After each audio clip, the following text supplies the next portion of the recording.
내가 너희에게 전한 것은 주께 받은 것이니 곧 주 예수께서 잡히시던 밤에 떡을 가지사 축사하시고 떼어 이르시되 이것은 너희를 위하는 내 몸이니 이것을 행하여 나를 기념하라 하시고 식후에 또한 그와 같이 잔을 가지시고 이르시되 이 잔은 내 피로 세운 새 언약이니 이것을 행하여 마실 때마다 나를 기념하라 하셨으니 너희가 이 떡을 먹으며 이 잔을 마실 때마다 주의 죽으심을 그가 오실 때까지 전하는 것이니라. 그러므로 누구든지 주의 떡이나 잔을 합당하지 않게 먹고 마시는 자는 주의 몸과 피에 대하여 죄를 짓는 것이니라. 사람이 자기를 살피고 그 후에야 이 떡을 먹고 이 잔을 마실지니 주의 몸을 분별하지 못하고 먹고 마시는 자는 자기의 죄를 먹고 마시는 것이니라. 교회가 여러 가지 문제가 많지만 그 중에 심각한 문제 중에 하나가 성만찬의 문제입니다. 고린도 교회가 하나님 앞에서 사도 바울의 전도를 받고 이제는 잘 세워가는 과정 중에 몸된 교회가 되어서 여러 조직과 여러 믿음의 삶이 이어져 가는데 그 중에 많은 문제 중에 이 성만찬의 문제가 대두되었습니다. 자신을 다른 사람에 비해서 옳게 보이고 좋게 보이기를 원하는 사람들이, 그리고 다른 사람보다는 좀 더 드러나 선명하게 분명하게 앞에 나서서 뭔가 보이기를 원하는 사람들이 주변에 그런 사람과 더불어서 파당을 만들었습니다. 이 당파를 만들어서 늦게 오는 성만찬을 함께 할 수 없는, 제 시간에 오지 못하여 늦게 오는 사람들을 기다리지 못하고 먼저 오는 우리, 정시에 오는 우리, 약속대로 행하자라고 하여 늦게 와 그 성만찬을 끝나고 난 다음에 왔었던 믿음의 사람들과 더불어 하나님의 몸된 교회 안에서 이 성만찬을 참여할 수 없게 하는 그와 같은 문제가 있었습니다. 지금과는 다르게 이와 같이 잠깐의 떡과 조금의 잔을 가지고 마시지 아니하고 당시에는 저녁 식사와 같이 그렇게 성만찬을, 그래서 나는 그리스도의 몸과 피를 먹고 마시는 그리스도인입니다 라고 그리스도인의 정체성을 드러냈었던 가장 중요한 고백이 성만찬이었는데, 이와 같이 거하게 그들은 저녁에 했었는데 늦게 오는, 가난하여 일을 하고 제 시간에 올 수 없었던 사람을 기다리지 못하고 먼저 들었던 그들에게 이 고린도전서 11장 21절 이후에 그 앞에 바라보게 되면 그들이 뭐라고 표현하고 있냐면 바울이 지적을 합니다. 너희가 그렇게 행하는 것은 주의 몸된 교회를 멸시하며 가난한 자를 없이 여기는 것이라. 그래서 이와 같은 것을 너희가 행하였으니 너희가 비난받아 마땅하다라고 이렇게 말씀하시면서 오늘 읽은 본문에 대해서 마태, 마가, 누가복음에 예수님께서 제정하신 그와 같은 성만찬을 다시 사도 바울 선생께서 그대로 우리에게 제시하여 이 고린도 교회에게 가르쳐 주고 있는 내용입니다. 여기에서 우리는 크게 이 떡을 상징하여 그리스도의 몸이라 하는 의미가 무엇인지, 그리고 잔을, 포도주를 상징하여 그리스도의 피라 하는 의미가 무엇인지를 잠깐 살펴보고 성찬식에 이와 같은 믿음으로 참여했으면 좋겠습니다. 그리스도께서 떡에게 축사하사 떼어 축사하사 나눠주면서 이 떡은 내 몸이니 이것을 먹을 때마다 나를 기념하라 라고 말씀하셨습니다. 우리가 축사하여 정해진 떡을 먹을 때 이것을 그리스도의 몸이라 라고 받으라는 겁니다. 무슨 의미일까요? 2000년 전에 죽으신 그리스도께서 그 몸이 나의 몸과 어떤 관련이 있어서 이 몸을 생각하라 하신 걸까요? 십자가에 찢기고 피 흘렸던 그 몸, 도대체 무엇을 말하는 것일까요? 라고 생각을 할 때는 우리는 바로 고린도 후서 3장 6절 말씀을 생각하지 않을 수가 없습니다. 그가 또한 우리를 새 언약의 일꾼 되기에 만족하게 하셨으니 율법의 조문으로 아니하고 오직 영으로 함이라 라고 하는 새 언약에 관련된 죄의 문제, 곧 피에 관련된 새 언약의 문제와 함께 그 다음에 로마서 6장 6절 7절에 몸에 대해서 말하고 있는 내용이 우리가 알거니와 우리의 옛사람이 예수와 함께 십자가에 못 박힌 것은 죄의 몸이 죽어 다시는 우리가 죄에게 종노릇하지 아니하려 함이니 라고 하면서 그리스도께서 십자가에 못 박혀 죽은 몸은 단순한 몸을 의미하는 것이 아니라 바로 죄된 몸을 십자가에 못 박혀 죽음이라 라는 뜻으로 우리에게 가르쳐주고 있습니다.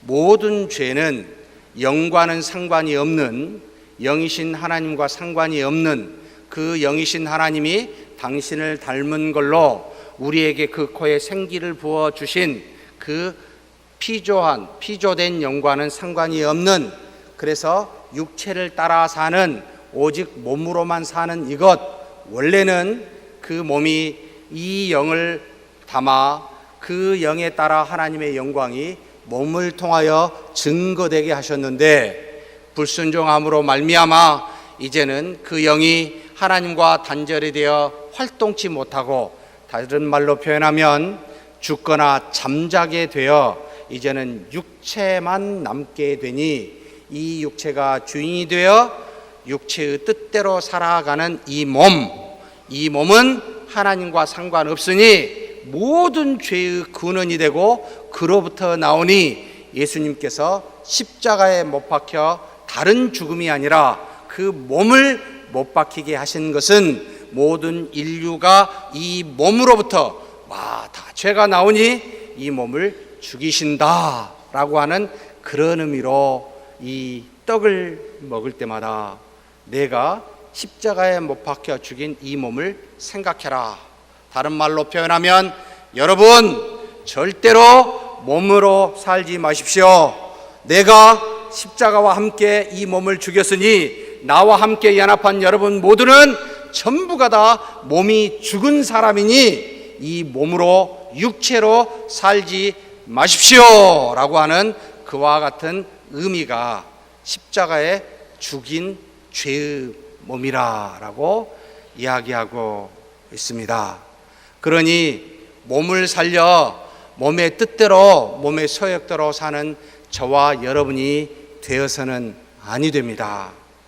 세상에 이처럼 시끄러운 것은 바로 몸에 관련된 것 때문에, 몸을 따라 사는 사람들 때문에 이 몸이 좋아하는 편안함, 부, 명예, 권력, 수많은 주변의 사람들, 몸이 편하고 좋은 것으로 쫓아가기 때문에 이와 같은 것은 하나님과 상관이 없고 영과는 전혀 관계가 없으니 이것을 그리스도께서 십자가에 이 죄의 근원을 내가 죽었으니 절대로 이 몸을 따라 살지 말아라 라고 하는 것이 그 십자가에 죽으신 몸의 의미라는 겁니다. 우리가 떡을 취하여 그 떡을 먹을 때마다 그리스도의 그와 같은 몸, 죽인 몸을 기념하라 라고 이야기하고 있습니다. 그래서 이 몸은 로마서 6장 6절에 나온 것처럼 죄의 몸이라는 표현을 쓰고 있습니다. 의의 몸도 아니요, 중립적인 몸도 아니요, 죄의 몸이라 라고 아예 단정하고 있습니다. 영을 따라 살지 아니한 단절된 몸은 하나같이 죄가 나올 수밖에 없기에 이 죄의 몸을 내가 십자가에 못 박혀 죽인다. 그래서 그 몸을 기념하고 먹을 때마다 저도 제 몸도 죽었습니다. 그러니 내 몸이 살아나지 않게 해주십시오. 내가 그리스도와 함께 죽었으니 이제는 몸으로 사는 것이 아니라 내가 그리스도를 믿는 믿음으로 사는 겁니다. 그래서 성경의 좋은 것에 따라 성격대로 사시지 마십시오. 내게 주어진 바 그 어떤 육체적인 그 무엇으로 결코 살지 마십시오. 그 열매는 죄의 싹신 사망입니다.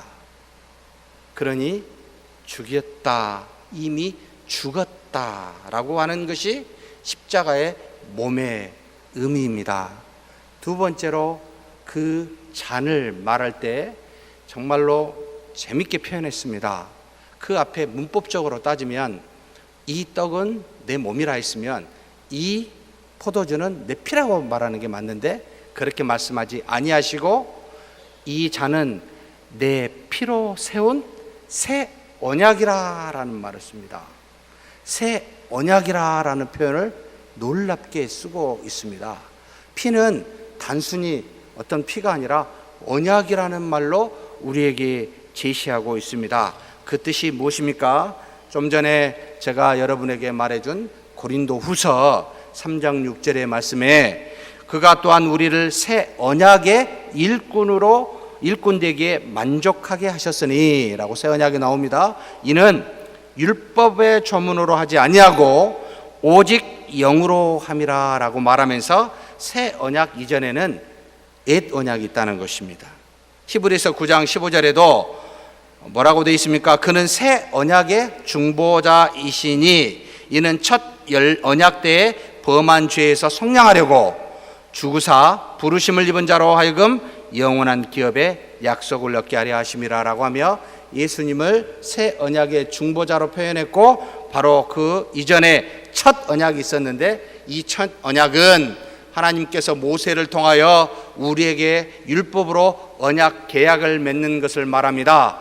계약의 당사자인 하나님과 우리 사이에 바로 하나님의 백성이라는 것을 맺었는데 무엇으로요? 아브라함의 후손이요 모세를 통하여 준 율법으로 그 중보를 세워 관계를 맺게 하셨습니다. 그런데 이것은 효력이 우리를 죄에서 완벽하게 구원하지 못한 끊임없이 동물의 피를 들여 제사를 드릴 수밖에 없었던 그 옛 언약은 이제 그리스도께서 십자가에 흘리신 그 피의 새 언약으로 단번에 지속적이 아니라 단번에 흘린 그 피로 구원에 이르게 하셨습니다. 그리고 옛 조문으로 말미암아 있었던 그와 같은 행위로 하나님께 의롭다 하심을 받는 것을 이제는 무엇으로요? 영으로 성령으로 말미암아 의롭다 하심을 받게 하는 효력이 있습니다. 그래서 옛 언약을 철폐하고 효력을 정지시키고 그리스도께서 십자가에 죽으셔 거기서 흘리신 피 새 언약으로 이제는 단번으로 모든 죄를 사하시고 그제 뒤에 오시는 성령을 통하여 무엇을요? 새로운 생명을 얻게 하여 새 생명으로 살게 하는 그 의미가 새 언약이다라고 이야기하고 있습니다. 그러면 새 언약은 두 가지를 말하는 거죠. 단번에 드려지는 죄사함과 새 생명을 우리에게 성령께서 주사 그렇게 인도하신다라는 의미가 새 언약이다라고 가르치고 있습니다. 그래서 이와 같이 잔을 포도주를 마실 때 우리는 기억해야 됩니다. 이제는 우리의 죄는 단번에 2000년 전에 그리스도께서 흘리신 보혈로 말미암아 죄 사함을 얻었도다. 다시는 죄의 종이 되지 아니하고 이제는 죄 사함을 받아 하나님의 자녀로서 이 땅에 의롭다 칭함을 받는도다. 그러나 그 정도에 머무르는 것이 아니라 이제는 성령의 하나님이 내 육신으로 구약의 율법을 지키지 못하여 죄를 지을 수밖에 없었지만 내 육신으로 연약하여 할 수 없었던 그것을 성령이 내 안에 오사 나로 하여금 믿음으로 말미암아 하나님의 말씀을 1.1획도 틀리지 아니하고 지킬 수 있는 새로운 사람을 만들었도다 라고 하는 것이 바로 이 포도주를 마시며 그분의 피를 생각하고 우리가 묵상하며 고백하는 내용입니다. 이것이 바로 성찬에 주신 우리의 의미라고 말씀하고 있습니다. 예수님께서 우리에게 거룩한 예식이라고 주신 것은 마태복음 28장 19절에 아버지와 아들과 성령의 이름으로 세례를 주라 라고 하신 지난주에 있었던 세례식과 예수님이 직접 이것을 행하라 라고 지금 마태, 마가, 누가에 그리고 고린도 전서에 이야기한 것처럼 성찬식이 이 두 가지만이 우리가 몸된 교회에서 거룩한 시기라라고 지키는 겁니다. 그러니 이것을 행할 때마다 성령께서 우리에게 역사하여 그분을 기념한다라고 이야기합니다. 그런데 과거에 이 주 예수 그리스도를 기념한다라고 하는 것을 네 가지 정도로 해석했습니다. 역사적으로 로만 카톨릭 처치는 뭐라고 표현했냐면 성찬식을 행할 때마다 화채설이라고 그 피와 그 떡이 우리 뱃속에 들어가게 되면 들어가자마자 예수님의 피와 예수님의 몸으로 확 바뀌어요. 그래서 우리는 의도하지 않게 식인종이 되어버렸습니다. 웃자고 한 소리인데 아무도 안 웃으시네요. 배를 까봐야 알겠는데, 그래서 지금도 실제적으로 성찬식을 행하면 우리 배 안에서 놀랍게 변화가 된다라고 하는 설을 화채설이라고 지금도 믿고 있습니다. 이것을 반대하여 1517년에 마틴 루터가 카톨릭을 저항하면서 그가 내세운 성만찬에 대한 예식은 무엇으로 해석했냐면 공제설이라는 말로 해석했습니다. 실제적으로 피와 살로 포도주와 떡이 변하는 것이 아니라 포도주와 떡은 그대로 있는데 예수님의 피와 살이 함께 공존한다. 무슨 말인지 모르겠습니다. 그런데 공존한다, 실제적으로 변화된 건 아니다 라고 말해서 그렇게 공제설을 이야기했습니다.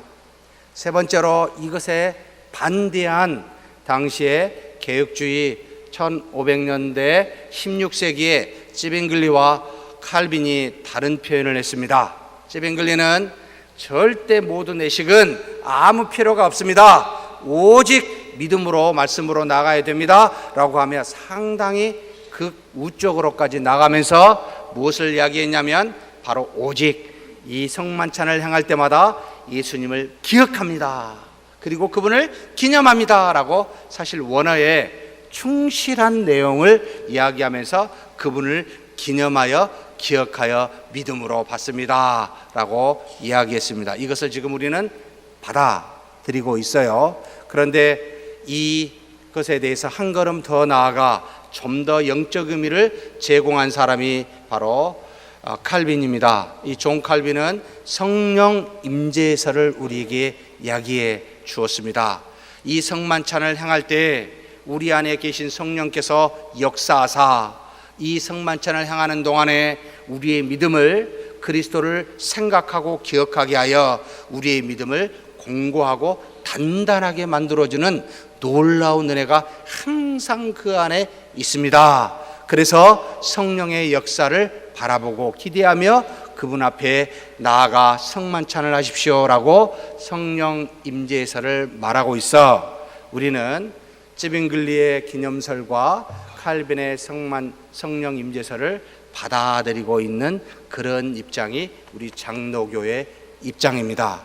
그래서 사랑하는 성도 여러분, 말씀에 따라 지나치게 애식으로 가는 것이 아니라 성령이 우리에게 임하여 우리가 비록 이 떡을 먹고 피를 마시지만 성령이 우리 안에 임하여 그리스도의 몸의 의미가 무엇인지, 그리스도의 피의 의미가 무엇인지를 생각하고 믿음으로 고백하여 받아들이는 그와 같은 성만찬이 되기를 주의 이름으로 축복합니다. 한 가지 더 기억해야 될 내용이 그 다음에 중요한 내용으로 되어 있습니다. 무슨 말씀이 그 뒤에 있냐면 바로 26절부터 8절입니다. 너희가 이 떡을 먹고 이 잔을 마실 때마다 그가 오실 때까지 그의 죽으심을 전하는 것이니라 해놓고, 그러므로 누구든지 합당하지 않게 주의 떡을 먹을 때나 혹은 주의 잔을 마실 때는 주의 몸과 피에 대하여 죄를 짓는 것입니다. 사람이 각기 자기 자신을 분별하십시오. 잘 살펴보십시오. 그런 후에 떡을 먹고 잔을 마십시오라고 이렇게 요청을 할 때 합당치 않게 먹고 마시는 것이 무엇인가라고 생각할 때 이게 상당히 논란이 많이 있어 왔습니다. 본문 안에서만 해석을 하면 두 가지밖에 나오지 않습니다. 바로 무슨 내용일까요? 바로 이 고린도 교회가 잘못했었던 내용이 바로 모든 사람이 함께 와서 그 성만찬을 하는 것이 아니라 당을 만들어서 형제를 기다리지 않고 먼저 먹고 마시는 행위, 이와 같은 것은 교회를 멸시하는 것이니 이렇게 하지 않도록 여러분 주의하십시오. 그렇게 행하면 합당치 않는 것입니다 라고 해서 주님과 교회를 멸시하지 말라라고 하는 내용이 바로 합당치 않는 거라고 첫 번째 말하고 있고, 두 번째는 성찬식에 대한 즉 떡과 이 포도주에 대해서 바울이 말하면서 이와 같은 의미를 가지고 있는데 이런 이해를 가지지 않고 그저 아무렇게나 먹고 마시는 행위, 이것도 합당치 않는 행위니 이와 같이 하는 것은 성찬식을 멸시하는 것이니 먹거나 마시지 말라라고 권면하는 겁니다. 이 두 가지가 주된 내용입니다. 그런데 많은 사람들이 내가 죄를 많이 지었어요, 먹기에 꺼려져요. 사랑하는 성도 여러분, 저는 여러분에게 권면하고 싶습니다. 긍휼이 많으시고 인자가 많으신 하나님 앞에 죄의 고백을 하시고 회개하십시오.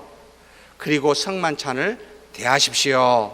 그분은 우리의 죄를 여러분 생각지도 쳐다보지도 고려하지도 않으십니다. 그러나 당을 지어 상대 믿음의 사람의 상처를 주거나 성만찬의 의미를 전혀 갖지 아니하고 여러분 맛있고 먹고 마시려 한다고 생각할 때는 하지 마십시오. 그러나 무슨 죄를 듣든지 간에 저와 여러분이 하나님 앞에 죄를 회개했다면, 그리고 회개하는 마음으로 기도하였다면 기쁘게 맞이하십시오. 이것이 성만찬에 주시는 은혜라고 믿습니다. 그렇게 행하는 저와 여러분이 되기를 주의 이름으로 축복합니다.